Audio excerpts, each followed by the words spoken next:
दोस्तों अक्सर सुनते हैं कि नौकरी के लिए मेहनत और लगन की सबसे ज्यादा जरूरत पड़ती है। लेकिन क्या हो जब एक मासूम लड़की अपने ही सपने की कीमत अपने जिस्म से चुकाने पर मजबूर कर दी जाए। और क्या हो पिता जैसे भरोसा दिलाने वाला इंसान ही उसके जिस्म का भूखा निकल जाए।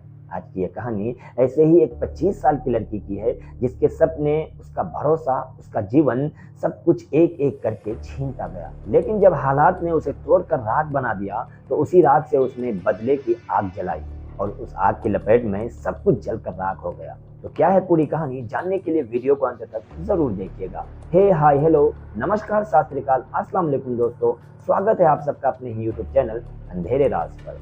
दोस्तों आज की जो सच्ची घटना है ये पूरे देश की राजधानी दिल्ली से जुड़ी है, जहाँ के पालम में एक लड़की रहा करती थी जिसका नाम कोमल था। वो कम से कम 3 साल से वहाँ पर एक ही रूम में किराए पर रहा करती थी और वहीं पे एक कंपनी में रिसेप्शन का जॉब करती थी।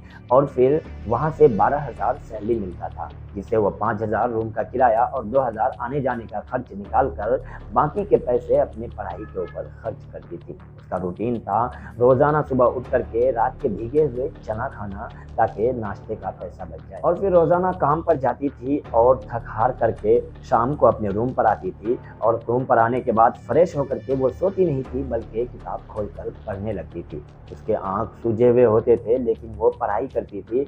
और रात के अंधेरे में जब पूरी दिल्ली सो जाती थी तो वो अपनी खिड़की पर बैठ करके दिल्ली का नज़ारा देखा करती थी। और वो सोचती थी क्या इतनी बड़ी दिल्ली शहर में मेरे लिए कोई एक छोटा सा जगह नहीं है, मेरी कामयाबी की एक भी मंजिल नहीं है। और वो सोचते सोचते कभी रोने भी लगती थी और फिर अपने माँ बाप की याद में भी रोने लगती थी। जब भी उसके घर वाले उसको फ़ोन करते थे बेटी पढ़ाई कैसी चलती है, तो घर वाले को झूठा दिलासा दे करके फ़ोन रख देती थी और फिर अपने घर वालों की याद में खो जाती थी। एक दिन ऐसा ही होता है, वो अपने काम से वापस आ रही होती है कि बस स्टॉप पर काफ़ी ज़्यादा भीड़ होता है, धक्का मुक्की होने लगता है। तो धक्के मुक्की में उसका जो पर्स होता है वहीं पर गिर जाता है, उसके डॉक्यूमेंट्स जो होते हैं वो इधर उधर बिखर जाते हैं। और जब तक वो समेट पाती, कुछ समझ पाती, तब तक धक्के ने उसे धकेल करके कहीं और पहुंचा दिया होता है। उसके बाद वो एक जगह पर जा करके बैठ जाती है और कुछ सोचने लगती है। अभी वो रोने ही वाली थी कि एक तरफ से भारी आवाज़ आती है कि बेटा ये पर्स तुम्हारा है। जब उसने मुड़ करके देखा तो एक 50-55 वर्ष का आदमी, जिसका बाल थोड़ा थोड़ा सफ़ेद था और उसके चेहरे पर हल्का सा मुस्कान था, और वो उसके हाथ में उसके कोमल का पर्स था। और जब उसने अपना पर्स संभाला तो देखा कि उसके सारे डॉक्यूमेंट्स जो हैं उसमें रखे हुए हैं। वो काफ़ी खुश होती है और उस आदमी को धन्यवाद कहती है। जब वो आदमी पर्स लौटा देता है तो कोमल से पूरे मुस्कुराते हुए, अपनापन दिखाते हुए पूछता है कि बेटा तुम कहाँ रहती हो। तो कोमल जब देखा कि ये आदमी ने मेरा मदद किया है और ये हमारे बाप की उम्र का है और वो मुस्कुरा करके अपनापन से मुझे पूछ रहा है, तो इसे जवाब देना चाहिए। कोमल कहती है कि अंकल मैं यहीं पालम में रहती हूँ। फिर वो आदमी हंसते हुए कहता है, अरे वाह, मैं भी यहीं मयूर विहार में रहता हूँ। भाई दिले मेरा नाम विजय सिंह है। मैं पहले सरकारी दफ्तर में काम करता था, अब रिटायर्ड हो गया हूँ, अब अपना कारोबार संभालता हूँ। और हर दिन कोमल की मुलाकात विजय से उस बस स्टॉप पे होती है और विजय जो होता है कोमल के लिए कभी मूंगफली लाता है तो कभी कुछ लेकर के आ जाता था। और फिर दिल्ली की पुरानी बातें सुना करके उसको दिलासा देने लगता है और उनसे पूछने लगता है तुम्हारी तबीयत कैसी है, तुम्हारे हालात कैसे हैं, तुम क्या करती हो, तुम क्या करना चाहती हो। और फिर ये बातें इतनी बढ़ गई थी कि कोमल भी सोचने लगा था कोई तो है इस दिल्ली जैसी भीड़ में जो बिना मतलब के मेरा हाल चाल पूछता है, बिना मतलब के मुझसे बात करता है। उसके बाद कोमल अपने आप के बारे में सब चीज़ बताने लगी। कोमल कहने लगी कि मैं यहाँ नौकरी की तलाश में हूँ, सरकारी नौकरी खोज रही हूँ और मैं रिसेप्शन का जॉब करती हूँ और हमारे घर वाले के ऐसे ऐसे हालात हैं। उसके बाद विजय कहता है तुम बिल्कुल सही जगह हो, मैंने अपनी पूरी ज़िंदगी सरकारी दफ्तरों में गुजारा है, मेरी जो पहचान है बड़े बड़े अफसरों से है। तुम अपनी मेहनत और लगन से आगे बढ़ते रहो। आगे अगर अफसरों से कोई बात करनी हो, ऑफिसों में कोई काम हो, तो आगे का काम मैं देख लूँगा। कोमल खुश हो जाती है, कोई तो है जो मेरा सहारा बनने के लिए तैयार है, कोई तो है जो मेरा मददगार बनने के लिए तैयार है। उसके बाद कोमल जो होती है उसको अपनी सारी दुख सुख बताती रहती है। एक दिन विजय जो होता है कोमल को कॉल करके बोलता है, एक जगह से क्लर्क के पोस्ट की एक वैकेंसी निकली है, ऐसा करो तुम वहाँ के लिए अप्लाई कर दो। कोमल खुश हो जाती है और कहती है, सच में अंकल, मैं तो आज ही अप्लाई कर दूंगी। उसके बाद वो विजय जो होता है वो कहता है, बेटा अप्लाई तो कर दो, लेकिन आजकल जॉब के लिए पढ़ाई से ही कुछ नहीं होता है, अफसरों से आगे सेटिंग करवाना पड़ता है। उसके बाद कोमल कुछ नहीं समझती है और अप्लाई कर देती है।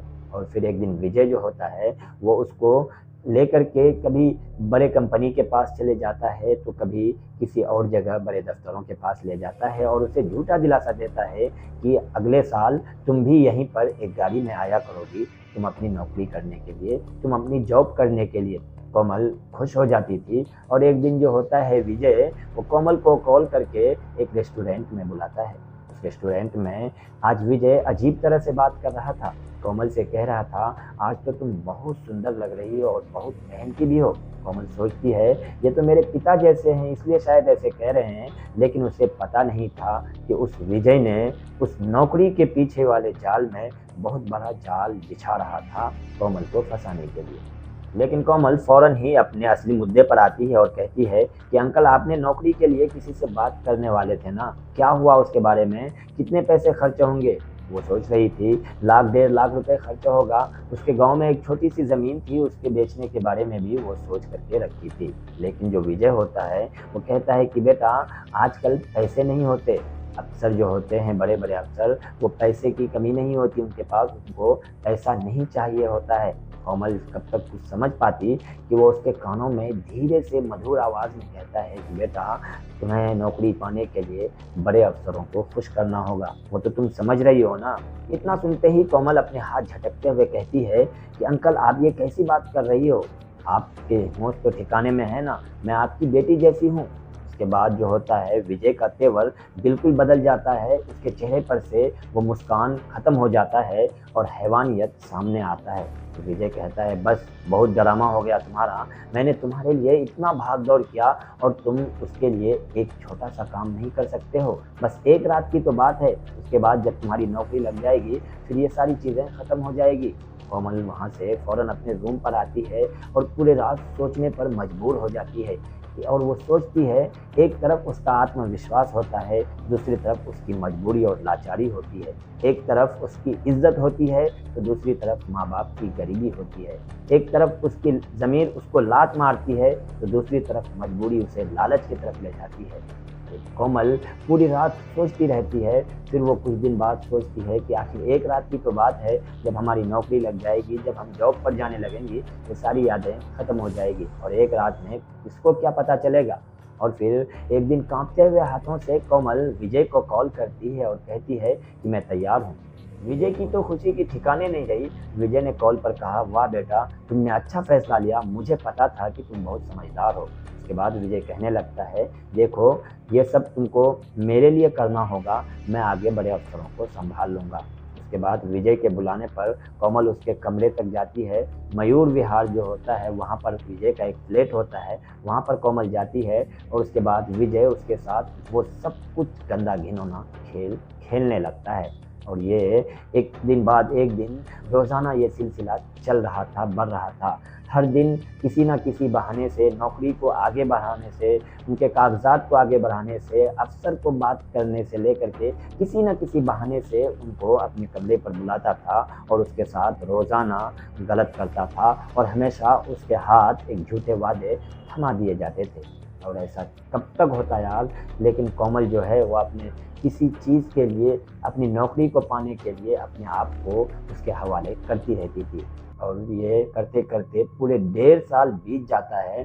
उसके बाद जो कोमल होता है उसके आँखों से सपने टूट जाते हैं, उसके आँखों से सपने निकल जाते हैं, उसके आँखों में नौकरी का कोई सपना ही नहीं होता है। वो सोचता है ये नौकरी तो मुझे कोई देगा नहीं, बल्कि ये नौकरी के बहाने उसको मेरा शोषण ही करना था। उसके बाद जो कोमल होता है उसके आंखों में गुस्सा और नफरत ही भरा हुआ होता है। और एक दिन जो कोमल वो विजय को अपनी हिम्मत जुटा करके कॉल करती है और कहती है कि आज के बाद मैं आपके रूम पर नहीं आने वाली हूँ, आज के बाद मैं आपकी बात नहीं सुनने वाली हूँ। विजय कहता है, ऐसा तुम कैसे कर सकती हो, तुम मुझे बीच में छोड़ करके नहीं जा सकती हो। उसके बाद विजय कहता है, देखो तुम्हारे लिए मेरे पास एक सरप्राइज़ है। अभी कोमल ये आवाज़ सुनी ही थी कि उधर से धड़ाधड़ कोमल के फ़ोन पर मैसेज आने लगा और कोमल अपने हाथ कांपते हुए हाथों से उन मैसेज को खोला तो उसके पैरों तले से ज़मीन खिसक गई, क्योंकि वो उनके फ़ोन में वो वीडियोस आए थे जिनको वो भुलाना चाहती थी, जिन बातों को अपनी ज़िंदगी से वो मिटाना चाहती थी। उसके बाद उसके कानों में आवाज़ आती है और विजय उधर से कहता है, देखो अगर तुम मुझे इस तरह से बीच में छोड़ करके जाओगी तो ये वीडियोस जो है तुम्हारे पापा के फ़ोन पर और इंटरनेट पर वायरल कर दिया जाएगा।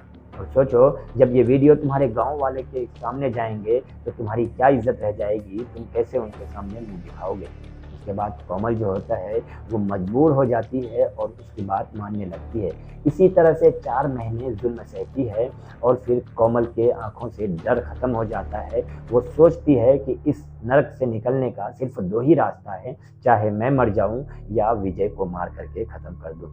उसके बाद कोमल जो होती है वो दूसरा रास्ता चुनती है और एक दिन वो अपने ऑफ़िस में होती है तो दोपहर के टाइम विजय का कॉल आता है और कहता है कि कोमल, मैं तुमसे मिले हुए बहुत दिन हो गया, आज तुम मेरे कमरे पर आ जाना। कोमल बिना घबराए हुए हामी भर देती है और कहती है, ठीक है, मैं शाम को आ जाऊंगी। उसके बाद कोमल फ़ोन रखती है और एक लंबी सांस लेती है और फिर जब ऑफिस में छुट्टी हो जाती है तो कोमल अपने रूम पर नहीं जाकर पास के एक मार्केट में जाती है और सब्जी काटने वाली एक छुरी लेती है और अपने पर्स में रख करके शाम को विजय के घर पर पहुंच जाती है। और जैसे ही विजय के घर पर पहुंचती है तो देखती है कि विजय अपने सोफे पर बैठकर शराब पी रहा होता है। विजय उसको देखते ही खुश हो जाता है और कोमल से कहता है, आ जाओ सोफे पर बैठ जाओ। कोमल जा करके सोफे पर बैठ जाती है और चुपचाप हो जाती है, कुछ भी नहीं बोलती है। विजय कहता है कि क्या बात है, आज तुम बहुत चुप हो। तो कोमल कहती है, तुम्हें तो मेरी ज़िंदगी बर्बाद करने में बहुत मज़ा आता है ना। तो विजय कहता है, इसमें बर्बादी का क्या सवाल है, तुम मुझे खुश करो, मैं तुम्हारा राज छुपाऊंगा। लेकिन इसी दौरान दोनों में खूब बहस हो जाती है। विजय फिर वही धमकी देने लगता है, फिर वही वीडियो दिखाने लगता है, लेकिन कोमल किसी तरह अपने आप को संभालती है और विजय उस रात भी उसके साथ वही सब करता है। लेकिन कोमल आज उसे कुछ भी नहीं कहती है, आराम से लेटी रहती है और सिर्फ सही वक्त का इंतज़ार करती है। जैसे ही विजय ये सब करके थक जाता है, लेट जाता है, तो कोमल अपने पर्स से वो चाकू निकालती है और विजय का ज़िंदगी ख़त्म कर देती है। उसके बाद कोमल दीवार से लग कर के बैठ जाती है, एकदम सुन्न हो जाती है। घड़ी की टिक टिक की आवाज़ उसके कानों में आने लगती है। वो लाश को देख करके उसे कोई घबराहट नहीं हो रहा था, उसे कुछ एहसास नहीं हो रहा था। उसे ऐसा लग रहा था, मैंने नरक से अपने आप को निकाल लिया, मैं उस दलदल से निकल गई हूँ जिसमें मैं फंसी हुई थी। वो शांति से उठती है और सोचती है, मुझे तो अब यहाँ से निकलना भी होगा। वॉशरूम जा कर के अपना हाथ मुँह साफ करती है और विजय के रूम के कोने पर एक एलईडी टीवी रखा होता है, उस टीवी को उठा करके वो वहाँ से अपने सीने से लगा करके निकल जाती है और उसको कोई भी नहीं देख पाता है। उसके बाद वो अपने रूम में जा कर के उस टीवी को रखती है और पूरी रात वो टीवी को देखती रहती है और सोचती रहती है कि किस तरह ये आदमी ने मेरा 1.5 साल तक शोषण करता रहा। उसके बाद जब सुबह हो जाता है तो विजय की बेटी वहीं पास में रहती थी, वो अपने पिता के फ़ोन पर बार बार कॉल करती है। जब उसका कॉल रिसीव नहीं होता है तो वो अपने पिता के फ्लैट पर पहुंच जाती है और जैसे ही दरवाज़ा खोलने की कोशिश करती है तो दरवाज़ा नहीं खुलता है। उसके बाद विजय की बेटी दूसरी चाबी से दरवाज़ा खोलती है और जैसे ही अंदर जाती है तो वो कांपते हुए चिल्ला पड़ती है कि आखिर ये कैसे हो गया। उसके बाद फ़ौरन पुलिस को कॉल करती है और पुलिस मौके पर आती है। तो पहले तो लगता है किसी ने चोरी किया है, किसी ने आकर के इसके बाप को मार करके इसके घर से सामान लेकर के गया है। लेकिन जब सीसीटीवी फुटेज खंगाले जाते हैं तो उसमें से पता चलता है कि एक लड़की है जो उस रूम से निकली है और फिर वो ऑटो पर बैठ करके कहीं चली गई। लड़की का चेहरा साफ तो नज़र नहीं आता है, लेकिन उसके बाद जो होता है विजय के कॉल को खंगाला जाता है, उसके डिटेल्स निकाला जाता है तो उसको पता चलता है कि पिछले महीने में 1 महीने से लगातार एक ही नंबर पर सबसे ज़्यादा बात हो रही थी। उसी शक के बिना पर उस नंबर का लोकेशन ट्रेस किया जाता है तो पता चलता है कि पालम का लोकेशन है। वहाँ पर जा कर के उस लोकेशन पर उस दरवाज़े पर पुलिस खड़ी हो जाती है और दरवाज़ा खटखटाने लगती है। जैसे ही दरवाज़ा खुलता है तो वहाँ से कोमल बाहर निकलती है, लेकिन वो बिल्कुल भी हैरान नहीं होती है। ऐसा लगता है जैसे वो इस पल का इंतज़ार कर रही थी। और जैसे ही पुलिस अंदर जाती है तो वो एलईडी टीवी जो कि विजय के रूम में रखा हुआ था, उस टीवी पर पुलिस की नज़र पड़ती है और पुलिस कोमल को गिरफ्तार करके पुलिस स्टेशन लेकर के जाती है। वहाँ पर कोमल से पूछताछ करती है, लेकिन कोमल बिल्कुल चुप रहती है। और जब महिला पुलिस कोमल से शांति से पूछताछ करती है तो वो सारी दास्तान खोल करके रख देती है और रोने लगती है। उसके बाद वहाँ से कोमल को जेल भेज दिया जाता है। कोमल जब जेल जाता है तो शुरू में उसको कुछ भी एहसास नहीं होता है, उसे कोई गम नहीं होता है। वहाँ की महिला कैदी जो थी वो आपस में झगड़ती थी और उसके बाद कोमल का भी दिमाग खराब होने लगता था। वो शांति से नहीं रह पाती थी, वो अपने आप को कोसती थी कि मैंने ये क्या कर दिया। उसके बाद एक दिन कोमल से एक लेडीज़ वकील मिलने आती है जिसका नाम मीरा होता है। वो कोमल से कहती है, कोमल मैंने तुम्हारा फाइल पढ़ा है, मैं तुम्हारा केस लड़ना चाहता हूँ। ये वकील जो होती है एक ऐसे एनजीओ से मिली भी होती है जो कि ऐसे महिला की केस लड़ती है जिसका कोई नहीं होता है, जिसके पास पैसा नहीं होता है। उसके बाद कोमल से कहती है कि सुनो, मैं तुम्हारी केस तो लड़ूंगी ज़रूर, लेकिन उसके लिए मुझे सच सच सब कुछ पता लगाना होगा। उसके बाद कोमल कुछ भी नहीं छुपाती है और विजय से मुलाकात से लेकर के उस रात तक सारी चीज़ बता देती है और रोने लगती है।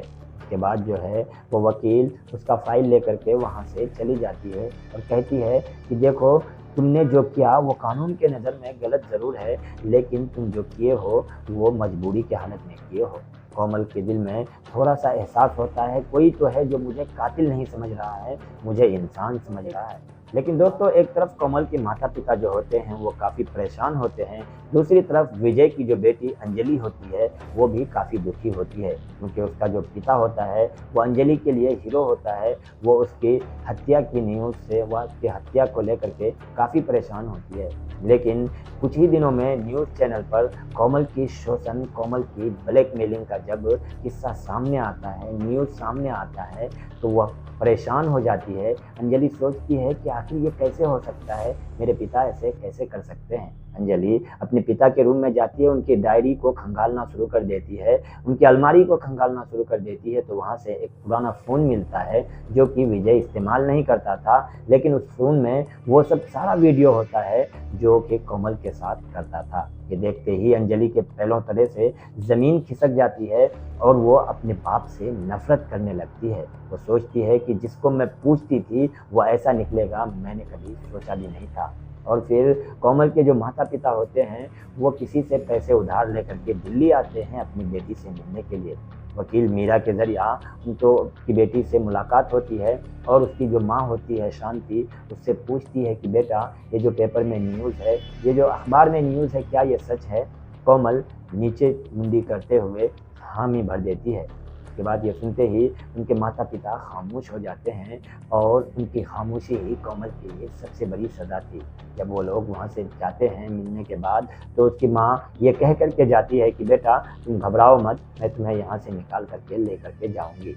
दोस्तों, अब ये केस अदालत के हाथ में है। अब अदालत क्या फ़ैसला करेगी इसके बारे में आगे पता चलेगा। लेकिन ये कहानी सुना करके मैं किसी को परेशान नहीं करना चाहता था, किसी के भावना को ठेस नहीं पहुंचाना चाहता था। मैं सिर्फ आपको जागरूक करना चाहता था। मैं आपको बताना चाहता था कि आप अपने माहौल पर हमेशा नज़र रखिए, आप अपने आसपास पर नज़र रखिए। मैं आपको सचेत करना चाहता था। अगर ये कहानी आपको ज़रा सा भी सोचने पर मजबूर किया, अगर ये कहानी सुनकर आपकी आंखों से ज़रा सा भी आंसू झलके हैं, तो इस वीडियो को लाइक कीजिए, शेयर कीजिए, चैनल को सब्सक्राइब करना बिल्कुल भी मत भूलिए, क्योंकि ऐसे ही कहानियाँ रोज़ हम आपके लिए लेकर के आते रहते हैं। तब तक के लिए धन्यवाद।